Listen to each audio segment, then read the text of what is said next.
In this video, we are going to look at transaction SM37 and the risk of users having access to SM37.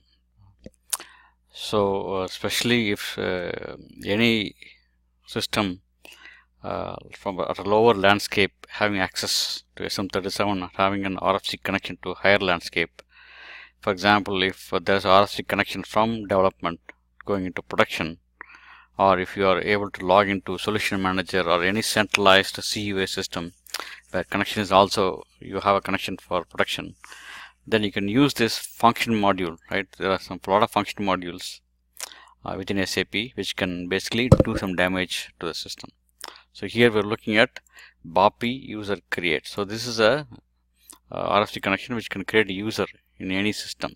Okay, so I click on execute.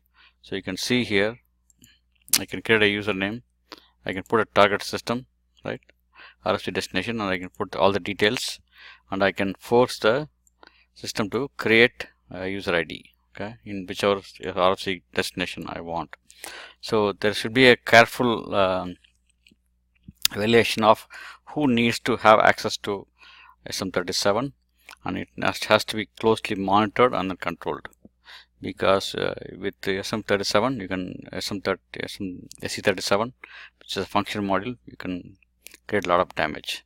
Thanks for watching the video. Please click on the link below to join the webinar. Thank you.